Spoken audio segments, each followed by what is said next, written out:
Jerseys of Hope is a nonprofit committed to inspiring a sense of community and well-being in hospitals through the donation of athletic jerseys to be worn by patients rooting for their favorite team. In the past 7 years, Jerseys of Hope has given out over 2,000 jerseys to lift the spirits of hospital patients. They have impacted the needy in 4 countries and 11 states. Please visit jerseysofhope.org to learn more. We're so honored to partner with Jerseys of Hope and be a small part of the large impact they make. Welcome to the Unscripted Podcast. My name's Corby LaCroix, and the song you're hearing right now is called Great and Mighty One, available on Spotify, iTunes, or wherever you get your music. But for now, recording from the Unscripted studio, here's your host and my friend, Aaron Conrad. Great Redeemer, God of grace, come receive our song. All right, everybody, welcome back to Unscripted from my studios here in Columbus, Ohio. This is interesting because I should have gone back and looked this up, but I got one of the OGs on today. Have you been on twice, or is this the second time? This is the second time. I think I was one of your first, either 5 or the first. I know I was in the first 10. You were in the first 5, I believe. I think I was in your first 5. Right. Yeah, it's come around. I've gone back and forth on a logo, and it's waves. People can't see it, and it's the whole idea of just kind of handling the waves. They're always going, right? The ocean's always going. The waves are always coming. You came back from the beach. You enjoyed those waves, but sometimes those waves cause destruction too, right? And it's just really bad. And sometimes the waves are calm, and it's just calming, right? And that's the beauty of for me, the mind is kind of the same thing with the waves, right? Sometimes our mind is it's destructive, and it tells us things that aren't real. And then other times you're going through some tough stuff, and you're like, man, why am I feeling good about this? It's because your mind is there protecting you. Well, I hate to quote the great philosopher Garth Brooks, but you got to choose to chance the rapids and dare to dance the tides. And, to your point, I was at the beach last week and went and made my way out in the water, and it wasn't the first wave that got me. It was the second one, but it literally took me out. I mean, took me out. So it wasn't one of my better moments, and I'm sure everybody on the beach really appreciated and enjoyed it. I did not, but I could have just sat there on the beach the whole time and just watched the beautiful calming waves and read a book and had a wonderful vacation. But sometimes you got to choose to chance the rapids and dare to dance the tides. 100%. You got to challenge yourself. You got to see where you're at sometimes, right? And sometimes you're going to fail, right? You passed the first wave. You failed the second wave. I just wrote this. This is why I was a little delayed. I'm writing my second workbook, and literally it was, what are you going to do when you fall? Mm-hmm. And the thing that I'm going to have people write is, what did you learn from that? Yeah. Everybody tells you to get up. Mm-hmm. Yeah, that's easy. Get up. But what did you learn from that? You learn that, hey, exactly. I'm going to go out and not just be on the sidelines. I'm going to go out and be in the ocean. And that's okay. I might not look graceful anymore. What are you trying to say? I was trying to be really nice. Okay, that's enough. Let's move on. No, for real, I'm the t-shirt guy on the beach now, and that's fine. I'm totally cool with that. But, I'll take the analogy one step further. One day, the ocean was calm. The water was perfect. It was very, great temperature, all those things. Really no seashells. It was very interesting this year at the Atlantic in Outer Banks. There was just no seashells. Very weird. But sometimes It's a lot of seashells. Yeah, it was very odd. Yeah. But one day, the next day there was a ton of seaweed. It was gross. Like you went out and you're like, it was like being in a pond. I mean, it was really gross. It's like, how could this change so much day to day? But again, taking this analogy even further, man, isn't that the same? Like some days it's going to be beautiful and, smooth sailing, so to speak. And some days you're going to be out there just in the weeds. And that's what it was like. It was gross. I was like, okay, I'm not staying here. This is nasty. Yeah. And I'm a diva, so. You got a choice to make, right? You got choices to make on those things. And that's really what we're doing with Do Mojo, is trying to help people understand that not every day is going to be a perfect wave day, and also to equip them with the tools and the skills to be able to do those things. And we do that with a variety of different methods and, techniques we can get into at some point in time. Yeah, let's dive right into Do Mojo. No pun intended again with the dive. We're just rolling with that theme. Let's dive into that a little bit, because I do want people to understand what Do Mojo is. So let's start with the vision behind it, and then maybe we'll go into some of the more practical ways that people can get involved and learn more. So let's start with the vision behind it. Yeah. So first off, we have a little kind of dash in the waves and the do mojo. So it's the do part, which is you can't just say it, right? You can't just, hey, I went to the beach, but I didn't go to the ocean, right? You got to dip your toes in the water. And I've been coaching and teaching, and I'm an athletic trainer, so I've been around kids and athletes and parents and students for 30 some years now. Wow, it's probably 34 years. And the thing that kind of came to me is a lot of the stuff always comes back around to the same things. It's how you approach, how you handle, how you think about all these things that come your way. So that maybe that's a student in school and how they handle the assignment or they handle the results of a test. If that's I'm an interim vice dean right now, so it's a faculty member and how they handle, again, another assignment, teaching assignment or research, results. A baseball player, I've been coaching baseball for 34 years, how they handle the situations, whether, they get upset. Yeah, that's normal. That's okay. But do you stay upset? Do you quit? Do you decide to do something else? So all those things kind of came into the part of like the do part. And the mojo really kind of came out of a couple of different things. It's actually kind of cool backstory where the letters come from. But the mojo part is the magical power of. And what we just did was the magical power of the mind, right? So that mind, like we just talked about, can take you a variety of different places. And this isn't therapy, this isn't counseling, this isn't professional sports psychologists. These are coaches who have been in whatever, teachers or baseball coaches or basketball coaches or softball coaches, so on and so forth. Do Mojo, our whole mission, and we started with teens, but we're going to kind of expand it to any age. Our whole mission is to kind of fill the space in between. And what I mean by in between is you definitely have the need for the physicians and the counselors and the psychologists and the therapist side. And that's at one end of the spectrum. Then at the other end of the spectrum, you have people who help you on these things, coaches, parents, colleagues, friends, so on and so forth, right? But a lot of times they have a stake in the game. A teacher needs these skills too, but they have a stake in the game because your performance affects their reputation. As a coach, your performance affects their reputation. They got to make decisions about lineups, who's going to start, who's not going to start, who's going to make the team, who's not going to make the team. As a parent, we always talk about the name on the back, right? You're representing that always. So, when I had kids, I wanted them to represent our family name well, right? Well, those sometimes cloud your judgment and your teaching abilities because you have an invested stake in that person.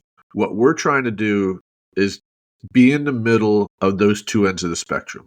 Be a non-judgmental group that can help to guide, that can help provide some ideas and advice, some skills relative to mindset training. And we do that through our experiences ourselves. We have a group of younger, basically recent college grads who have been through it, at various levels of sports. And then we have a group of, I would say, seasoned veterans that were, 50 and above. And we've been either parenting or coaching or teaching, or a combination of those two things or three things for several years. And what we try to do is create an environment where we do those types of coaching sessions. So I think of it as executive coaching. And again, we started with the teens, but we're going to expand to parents and adults essentially, and the whole idea is to just be there as a non-judgmental source that can help with mindset and performance development. So in many ways it's like team building at your company that you work for,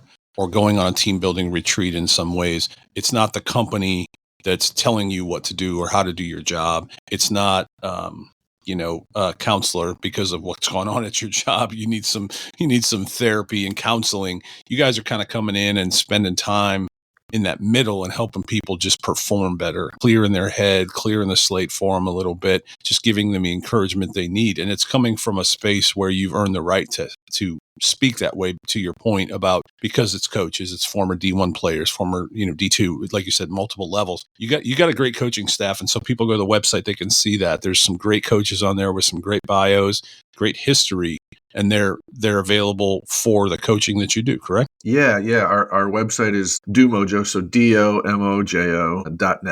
So it's an eclectic group, and we keep adding some coaches. You're one of them that's in that group. Again, we have a former Division I baseball player, two former Division I baseball players. We have a current Division I baseball player. So my son will be joining us soon. My youngest. We just added a 17-year former police officer, and he was a SWAT member, and he was a variety of different things and worked. And he's given us a great perspective. He likes to talk my ear off on ideas, and he's great. But, it's funny because he's now playing adult baseball, and he's seeing these lessons. And he's like, oh, I got to train these adults. He's actually the one who told me, like, you shouldn't just focus on teens. Like, the messages that we need to have go across the lifespan. On these things. And so there's where we're kind of expanding out onto that, college age and above, in addition to the teens. So we really, again, have a sweet spot with the teens. For me, I always think I'm still 15 years old. So that kind of helps. My body doesn't tell me that I'm 15. That's right. Yeah. Mentally. My mind does. That's right. So, yeah. Well, and I can tell you that one of the coaches played at Ohio State, Division I, and I'm not saying this as a fanboy. He actually played with my son for, I think, 2 summers. And so I got to see him up close. And I always said he's probably one of my favorite players to ever watch besides my own kid, and it's not from a fan of Ohio State perspective. It's just a fan of him, his class, his character, the way he carried himself, his humility, just a quiet leader. And the guy did not say a lot in the dugout, just wasn't. But he went out to that plate and he took care of business, and he did the same in the field. And just really one of my favorite players. So I was really happy to see him on the roster. And I think he's an excellent addition, as all the others. I just have more of a personal, knowledge of him. But that's the kind of thing I think for, a young athlete, or even, you said they're getting started in the business world. They're not playing the sport anymore. To hear from a guy who has stood in a pressure situation that many of us maybe never, intramurals is one thing, but, but to stand at the plate, crowds cheering, bottom of the ninth, whatever it might be in situations where that mental mindset is really important. That's everything. Yeah. Outside of your skill, because it's a lot of it's just repetition, muscle memory, all those things. You've hit a million balls at this point in your life. You can do it or you can't. A lot of it's between the ears, and so to have a guy that can just help navigate that is really special. And then to have a whole roster of people like that is pretty powerful. Yeah, and I've been working with that individual for 2 years in this company. But I've known him since he was an 8th grader. And, now he's in the business world. And it's funny because in the business world, he's, I ask him, we when we get going on these things, we pretty much talk every week. And I asked him, I was like, how are you applying these things into the business world? He goes, it's very similar. I have to give a presentation, that's basically an at-bat or a game. Yeah. And I got to prepare for it, and I got to go do that. And, a lot of times these individuals that he's presenting to, he just graduated, so he's, all these individuals are older and more seasoned and experienced. And now he's running, projects that are multi-million-dollar projects, right? So that experience that he developed from sports and the approach is aiding him in his adult life, right? The other thing that's really interesting, though, is you look at him externally, and he had, if you look at his performance, he's top 10 home runs in Ohio State history and all these things. He was an academic All-American or an academic All-Big Ten and all those things. He still had the same fears and nervousness and doubts and vulnerability and same, stresses. We do a lot of group sessions, and we share those things in group sessions. And it's amazing to see the high level achiever have a lot of the similar things as everybody else in the group. And they start realizing, like, I'm really not much different. Everybody just learns how to handle it a different way. So, again, for instance, the individual that you're talking about, he's not a speak off the cuff kind of, just a rah-rah kind of guy. And so when he gets put in those situations, it's tough for him. I see it. I challenge him for that. And it's great that he's actually embracing and trying to grow in the things that he's not comfortable with. So I think that's the great thing about our sessions is that we do, our model is everything remote, virtual. I think it's very important for kids to learn how to be on a virtual world and to actually be engaged in Zooms. I run Zoom meetings for faculty and staff with 100, 150 people. And I tell them, like, okay, be on, with your camera on and be engaged. And it's amazing how many first fought me on that. So like, well, why would I do that? And I was like, because it's a conversation. We're having conversations on Zoom. So why do we just eliminate that? And just tell me if you need to, run to the bathroom or anything. So I think kids, and I mean, I say kids is basically anybody younger than me. They need to learn how to engage in this environment because this isn't going away. So that's number one. Number two, we do some individual sessions and we do some group sessions. And the group sessions really are powerful, not by the messages that the group leader has, but by the lessons that everybody shares in the group. I mean, it's amazing when I do, so we've been working with a 14U softball team. And man, they are really, really good at sharing their vulnerabilities and their doubts and their worries, and they really help each other grow. Now, some people just aren't ready for that. And that's the beauty of like Zooms. Like you can chat just one-on-one. You just send it to the leader. You don't have to have the whole group involved. And so it's a really nice format. My original thought was we were going to do a lot of individual sessions, and we still do. And everybody always wants, I don't want a group. I don't want a group. My son or my daughter really need individual sessions. And I say, okay. But the first time that somebody does a group, they go, oh, they're thinking the same way I'm thinking. Yeah. And that is so powerful. And then we just kind of teach those lessons and the skills with the group setting. And it just goes a long way. Yeah. Well, I mean, it's always the gift of going second. When it's one-on-one, somebody's got to go first. And if it's just one-on-one, who else is going to go first? When you're in that group session, somebody's going to be vulnerable enough to go out there and share. And then that gives everybody else the okay now to do the same. And so I could see where it's not a peer pressure, but a positive pressure almost from the rest of the group. So that's really strong. I do want to talk logistics. So how is the setup? What does it look like if I'm a coach or if I've got a team or if I am a parent? What does that setup look like for them and how do they get started? Yeah, we just did a new membership model. It's very simple now. So you taught me that. And it's chicken and steak.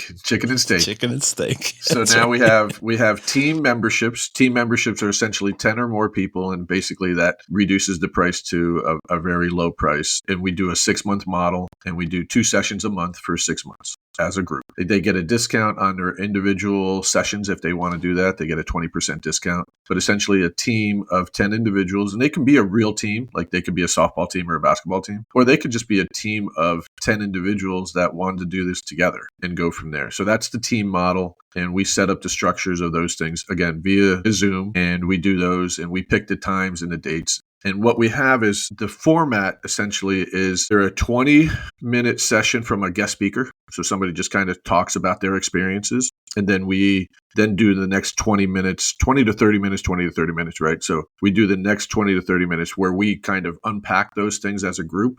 Guest speaker leaves and we unpack, what are the lessons learned there? And the guest speaker is talking about, maybe the topic for the day is identity. Right. And for so long, I've been known as a baseball player and I'm a baseball player and and now I'm not playing baseball. And so what do I do? And where's my identity? And who do they know me as? And all those things. Or for all, you felt this a little bit, for our existence for the past 10 some years was a parent. That was our identity. We were the parent of, right, these kids. Right. And we went to all these events and almost all our stuff was around parenting. And then the nest gets emptied and we go, who are we now? And you have to kind of almost reinvent yourself. I mean, it's pretty easy on the athlete side. As you start thinking adult wise, you start going, okay, well, what are my identities? For the longest time, it was coach and it was, Matthew and Mason's dad. And now it's, where am I on those things? And I'm still coaching. So that's one part of my identity. And where's the other part? So then we'll have that kind of session. And then people who want to speak, they can speak. And not everybody feels comfortable with that. So that's the beauty of the chat. And so the chat can be private or to everyone. And, we chat back and forth on those topics and people can ask questions. And so it's really nice because people who are very vocal can ask their questions. People who are more quiet or shy can just write their questions and it doesn't have to be to everybody. And so what we do is we ask questions like, what do you think your identity is? Right. Aaron Conrad, you're now a podcaster, unscripted, hero, intramural champion. intramural champion, obviously. Don't ever You went to forget that. school with Halle Berry. So there's the, I'm just running through all the things. Cleveland fan. Oh, I That's forget. right. Hold on. So the biggest thing, what's your musical interests, Aaron Conrad? Like, who's your number, right? So let's see your identity. Who are you going to identify with today on your musical interest? Who's your favorite? Well, I mean, if we're talking group, I got to go Just New historical. Edition. If I got to go New Edition, and if we're talking individual, I would say Eric Church, which is Okay. couldn't be further. Those two couldn't be further apart. Welcome to my world. They literally are the ends of the spectrum. But that's my world, man. It's just right, and there's the all over beauty the of place. those things. So there's where we kind of get those. We get talking like this. I mean, it's not like intense therapy sessions. Like, we're just getting talking about this, and they go, okay, so what is it when you start thinking about New Edition and their identity, right? Their identity was as a group, Mm-hmm. and then they broke off. Right. And you start thinking about, then each one, you had some go individual and some kind of stuck together, right? The three stuck together.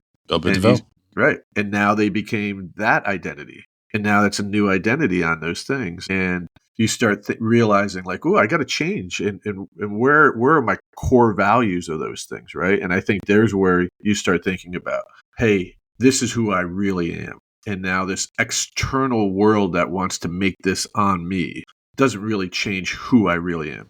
I had a great discussion with my older son this weekend. He just finished college and he's trying to figure out where he's going to kind of go. But one of the things that he's not worried about, which I see a lot of people who just finished college, he's not worried about what his rank in the success world is on social media. Number one, because he's not on social media. Number two, because he does not find value in external validation by awards and presentations and financial. He's like, I want to build some things. I want to make stuff that lasts. I was like, hey, that's great. So he's a writer. Those words last for a lifetime. And I'm like, you're building that. Go publish it. Go put that out there. And he's starting to think about those things. But he also wants to build stuff that, people use. So, houses or, be an electrician or be a plumber or be a general contractor. Like, I have no problem with that. Sure. Yeah. Whatever you're going to do, the lessons that we give are pretty simple. Whatever you're going to do, try to do it well. If you do it well, you'll figure out how to make a living off of it. I'm not saying you're going to be rich in financial, but you'll be rich in everything else that you value. Hey everyone, this is Caitlin. Did you know that the Unscripted podcast is a part of a larger group called the Unscripted Collective? The Unscripted Collective is a team committed to building websites, podcast coaching, and even has a merchandise warehouse for podcasters and organizations. Find out more at myunscripted.com. Reach out today to find out how we can help you in your organization too. Visit myunscripted.com. Now let's go back to today's interview. So they can find everything at domojo.net, domojo.net. Everything's there on the website, including prices. Can they contact you there too? I believe there's a form. They can get in touch with you if they have more questions. I want to move now to Ripple Baseball because I'm seeing the back of your hat right now. Yeah, let me flip it around. On it. And if you flip it around there, you've got a little logo for Ripple Baseball, which is coming on the scene. It's brand new to the scene, I believe. I think they've been doing some, Ryan Clark has been doing some individual teaching and coaching now for a while. And so now they're dipping their toe in baseball. So can we just talk quickly about Ripple Baseball and what's your involvement? Yeah, and just, I needed to stay coaching something, but my day job just kind of precluded me from doing that with the high schools, and my son's playing college baseball, so I'm trying to travel all around. So I try to help out. I do the mindset training for that team, and it's not just for that team. I'll do, a variety of teams. Like, I'm not only Ripple Baseball, but Ripple Baseball is Ryan Clark's development. It's a primarily focused on player development. Now Ryan pitched, in minor leagues and was drafted and did all those things. So he's got a pitcher kind of focus, but he's got a good group of people around him who do the hitting and who do the fielding and so on and so forth. Yeah, the whole focus is on player development, not necessarily showcase, not necessarily placement in college and all those things, because you don't get to those showcases and placement in college if you don't have player development. And my part of that player development is really the mindset part. And that's a tricky skill to kind of work on with 14-year-olds. Yeah. Yeah. Right. 100%. So you can find them at ripplebaseball.com. Is that correct? Ripplebaseball.com? Yeah, yeah, and it's a nice group. We're not trying to become multiple facilities all over the place and have 30 plus teams and all those types of things. We want to know the names of our kids.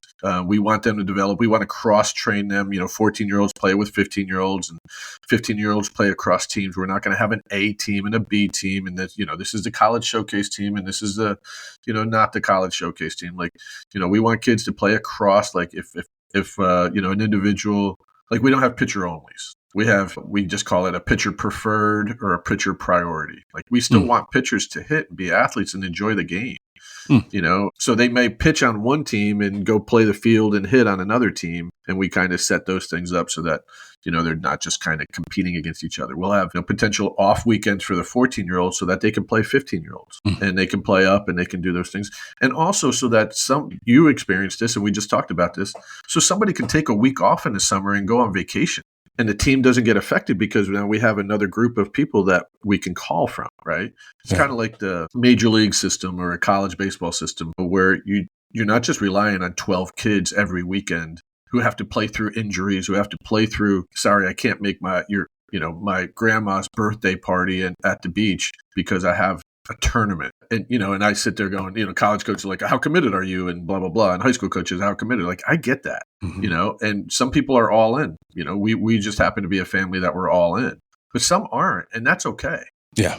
But we need to have them who aren't all in not affect whether the team can actually play the games or not. Yeah. And so that's the system that we're trying to do. Well, and to brag on Ryan, my son grew exponentially with him under his coaching, under his training. Austin was a different pitcher and really enjoyed being with Ryan. I mean, it was just a great time when he learned a lot from him, and just, I don't know what they did in the lab, but Austin became a much better pitcher with Ryan. So that's one thing. The other thing I would tell you is a funny story is, I don't know if you remember this, but one summer we decided Ryan was still working out and he was pumping, 99, 95. I don't know. He was throwing heat. And so we took 5 different random people, and we took someone from the front desk. We took Cammie Prantle, now Uxley, who was played Division I at Ohio State. Very decorated career there. Marcus Williams from Ohio State's training crew. And then my son. We did this challenge if anybody could get a hit off of Ryan Clark. And so the first 4 went and nobody got a hit. Actually, there was also a former draftee went up there and he did not get a hit. It was so it's becoming a very unfair challenge. And my son went up and he watched the first 2 pitches go by, and we're like, it's not this kind of challenge, dude. You don't get a walk. You don't get a walk, man. You got to get a hit. You got to swing the bat, bro. And then he was a pitcher only. And so down to his last throw, and somehow Austin made contact and the place went nuts. I mean, still got a video of it. And it was pretty funny. Of course, Austin, who's probably one of the most quiet people you'll ever meet in your life, did a little bat flip action. It was pretty funny. It was a lot of fun. That was a lot of fun. And Ryan was a good sport about it. But, yeah, great guy. I couldn't imagine partnering with a better guy. Yeah, I've known Ryan for years. We used to train, and I got some stuff. I've seen him through just an evolution of a variety of things. What he brings is not only did he play at a high level and all those pieces, but he also brings, again, that 15-year-old mentality. He still has that, what it feels like. And we just did our first year of the team. They're actually playing today. And then we just did our first tryouts for the second team. And, there's tough things. And I'm just kind of, bringing in my things to him and all those pieces. And at the end of the day, he kind of stood his ground. He goes, look, we are a player development focused program. Yes, some of our players are developed. Some of our parents are challenging. And so, he's like, well, I need to help them develop also. I told him, my kind of go-to line is, as I got further in my travel ball career, I stopped recruiting players. I started recruiting good parents. Mm-hmm. Absolutely. 100%. And good parents make the world of difference. Players, skill levels, and all those things you can kind of deal with, but good parents. So he stuck with his guns about player development. And I was like, all right, you're going to deal with some things that you are going to be uncomfortable. And he's like, yeah, that's part of player development. So he's great about that. And he's still, I mean, it's funny. He'll be like, oh yeah, I'm just going to throw easy today. He's like 83, 85. I was like, oh yeah, that's easy. Yeah, yeah, I yeah. can't even reach 60 feet anymore. That's right. That dude could absolutely bring it. He could bring it. Yeah. All right. So ripplebaseball.com, domojo.net. And the last thing we want to talk about before we get out of here is your podcast. So you have a podcast that covers a lot of these things, does interviews similar to what you have talked about in the first segment there. And so they go very much hand in hand. You do a solo, and then you also do an interview like this one with another person. You do those kind of every other week. You put out those. So can you just talk about Raising a Ball Player podcast? Yeah, Raising a Ball Player kind of came out of this idea of, all right, how many more people need to hear some of the same stories about what college coaches talk about, what parents talk about, what high school coaches talk about, and we all have these conversations outside of this, right? Mm-hmm. Like, I wish they knew this. I wish they knew that, right? You know this with your kids. The second time around is much easier than the first time around because you start realizing what you actually needed to worry about and what you didn't need to worry about. And that's what raising a ball player is. And raising a ball player, the ball player, you could hear it in the first podcast, the ball player is whatever they're passionate about. So whether that's football, basketball, baseball, it could be mathematics, it could be chess, it could be theater, it could be business, the stock market, whatever anybody's passionate about, these things kind of come in. So yeah, I do a less than 10-minute rant solo, and those are the even numbers. And then the odd numbers, less than 30 minutes with a guest. And we basically go down through kind of a list, and I got my list right here, what's their origin story. And it's funny, everybody's origin story, what I thought was going to be really unique, but everybody's got hurdles. Everybody's got things that they've had to overcome. Not everybody comes from, a golden spoon in their mouth and blah, blah, blah. Right. And then it's, we give, what's your biggest advice? Why do you do this? Why do you, what's your, if you could go back and tell yourself or tell your kids all over again, what are the things that are valuable? And you hear a common themes of values and process focused and, trying to make sure that you have good work ethic and just being a good person. It's amazing the lessons that you hear. For me, every time I hear somebody else say it, I start hearing my father and my mother kind of like say the same thing. And it's just amazing what other things I hear when people are saying those things back to me. And we do all different ages. Like I just did one, recent college grad who's now playing professional lacrosse. We've done coaches, I've done administrators and athletic director who's been around the sports scene in high school for 40 plus years. And now he's seeing it from the grandfather side of things. And it's just amazing, so I go back and I listen to the episodes just really to hear the messages again. Yeah. So, yeah. It's great. And it's, again, it doesn't have to be a ball player. It can be for any parent of anyone that is raising whatever you're raising, whether it's somebody in the band or somebody that's in the arts or somebody that's in business or swimmer. It can be anything. It doesn't have to just be a ball player, which I like because it transcends all those things. It goes across all those sports and then those different opportunities. We're all raising a child. And so it takes a village, as you often say, to raise a child. And so I think you're just trying to do your part within that podcast to encourage people. 100%, and what do we say all the time? Like, you need a license to drive. You need a license to cut hair. You need a license to clean teeth, right? You don't need a license to be a parent. It's crazy. So we need to have some different resources and some different ideas. And we don't have all the answers. I don't have all the answers. That's why I bring guests on. And all the guests don't have all the answers. But it's just that we as a village talk about these things so we can have them front of mind of, what is success? What is success really defined as? Yeah. Is that, X, Y, Z, whatever. And it's just so you start thinking about, okay, is success getting 5 cars or 6 cars or, a 8,000 square foot house, a 10,000 square foot house, a house on the beach and a house in the mountains? And is that success? So things of that nature. Again, not having all the answers, but just posing questions. And you can find the Raising a Ball Player podcast on all the platforms, Apple, Spotify, everywhere else. And so, again, that's a weekly podcast. And so that covers pretty much everything so far. But I always have one question. You know this. I always have one question for my guests. And so you were probably teed up and ready to go on this one. But what would you tell your younger self? Yeah, I thought about this and I kind of got all over the place on these things, because I've always said it. I think my tagline is enjoy the journey. And I would just basically say that to myself at 15 all over again. Enjoy the journey. Go out there, Yeah, and you're going to be nervous and you're going to be fail and you're going to have things that you thought was going to be this one pathway and it's a whole nother pathway. But make sure, even when those things are tough and you're throwing up on a hill because it's 95 degrees and you were running up a hill to get ready for football season, to enjoy okay, that was a miserable moment, but I was glad that I put myself in that situation. And so I don't mean that every day I'm happy and smiling. And I want to tell myself that, not every day is going to be this awesome day. You're going to cry. You're going to have some bad moments, but those only happen because you've given your all to something.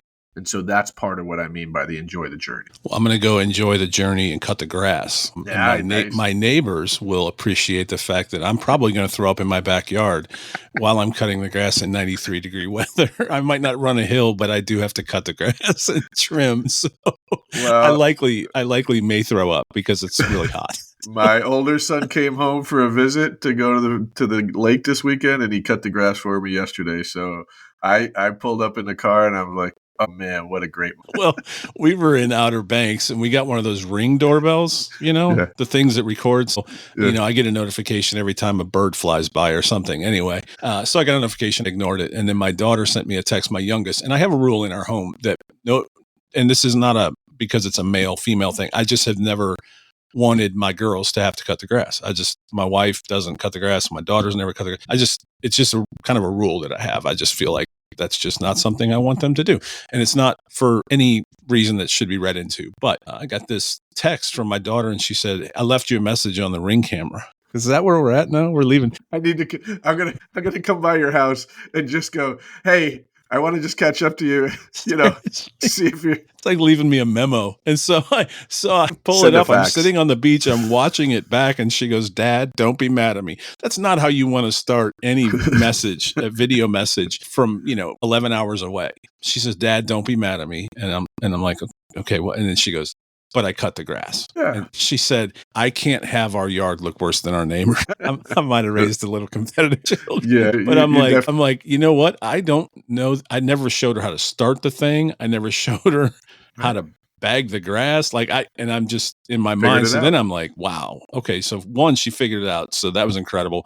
Two, she, was kind enough to cut the grass while we were gone, but also just, that she just figured it out. But anyway, It was just funny because that story was like, so now, I need her to come back home today and cut it again.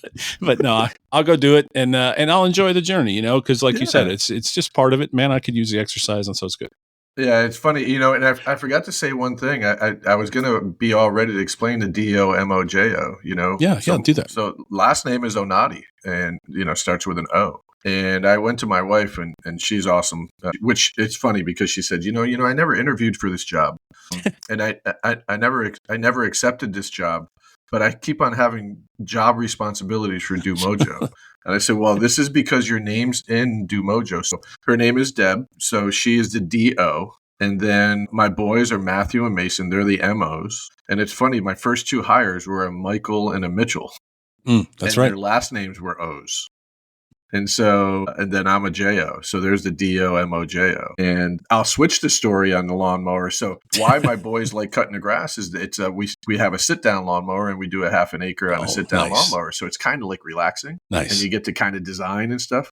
Now my wife wants to go. She's like, why don't we get a push mower and I'll push the lawn? And I'm like, why? You're going to make me just look bad as I'm riding around and she's pushing the rest of the things. Hey, you're that guy that makes his wife push the mower while you're riding around on a John Deere. That's exactly. I'm like, honey, I'm not getting a push mower, so you make me look bad. That's right. Right. You know what you should get is get one of the ones that, like the old school ones that has the wheel on it. Not actually one that you start. Like you got to push and you got to rake it. You should get one of those if you really want to be a jerk. You could do that. Yeah, I'll find a garage sale and here, honey, happy anniversary. That's right.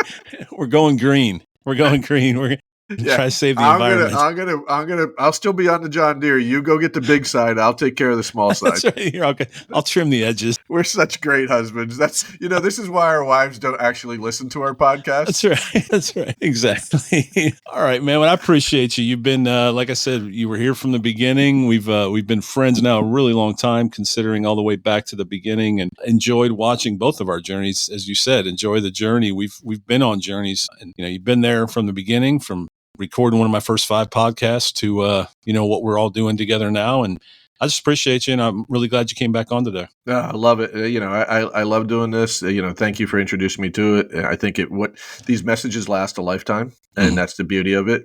One of the things that, again, I think you are understanding is, the broad reach that you have, and people talk to you about this and like somewhere, and they're like, oh yeah, I would listen to your podcast. I'm like, really? I didn't even know you knew who I was. Right. And, I think for me, I get to talk to my great grandson or great granddaughter that I'll never meet, but they'll be able to hear some of the same messages. And, I think that's pretty cool. And I don't know if everybody realizes that when they do a podcast, like, it's there forever. That's right. There's some legacy stuff there. And yeah, it's pretty cool to do it. I've never written that book that I keep saying I'm going to write and finish, and I've never got it done. But in many ways, I do it every time I record a podcast. So exactly. And I get to be with just great people like yourself. So last time, domojo.net, DOMOJO.net, ripplebaseball.com. And you can find the Raising a Ballplayer podcast on pretty much all their platforms, wherever you listen to podcasts. Yeah. Yeah. All right. Well, Sounds Jimmy, good, you probably got to coach a game, I think you said. So you go do that. I'm going to go tackle this yard. And if you don't hear from me, you may want to call the EMS. Yeah. We're supposed to get together sometime soon. So if I don't hear from you, then looks like I'm just going to get together with your wife and kids. Just do a wellness check. Do a wellness check tonight and make sure I made it through. So I'll leave a message on your ring. Yeah, there you go. I'll leave you a voicemail on the ring and let you know I made it through. Okay. I'll write you a letter. It'll come in a week. There you go. Well, good luck to you. Thank you, my friend, and we'll talk soon. All right, brother. Talk to you. Thanks for joining us for another episode of the Unscripted Podcast with your host, Aaron Conrad, from his studio in Old Hilliard. Make sure to like, share, follow, and review on your favorite podcast platforms. Also, make sure to check out my song Great and Mighty One on Spotify, iTunes, or wherever you find your music. We'll see you next time on Unscripted with Aaron Conrad.